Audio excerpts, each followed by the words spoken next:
तर शेतकरी मित्रांसाठी आज हा व्हिडिओ मी आणलेला आहे। बघा, मी आता स्वतः माझ्या शेतीमध्ये आहे।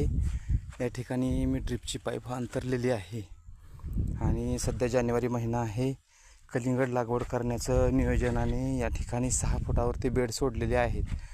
परंतु आपण बेडची अवस्था बघताय, थोडंसं रान जरा ओलं होतं आणि मक्याचं शेत असल्यामुळं पहिलं पीक मका घेतलेलं होतं आणि त्यामुळे काय झालेलं आहे, मक्याचे बुडके जे आहेत ते अशा पद्धतीने राहिलेले आहेत आणि हे मक्याचे बुडके हे मल्चिंग पेपर जर अंथरायचं असेल तर त्यासाठी घातक ठरणार आहेत। आणि हे बघितले आपण, इथं शेणखत वगैरे घातलेलं आहे।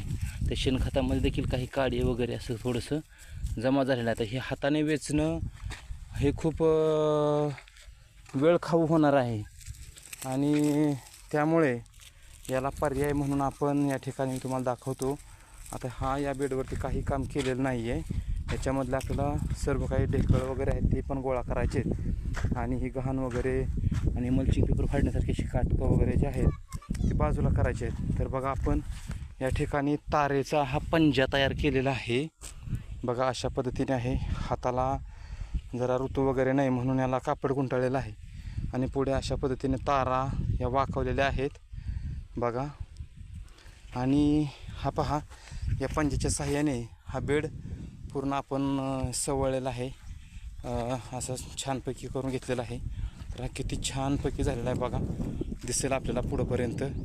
आणि ज्याच्यावरती काम केलेलं नाही तो बेड बघा अशा पद्धतीने दिसत आहे।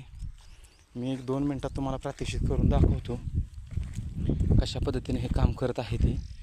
तर हे बघा, हे असं का दिसलं पाहिजे, इकडे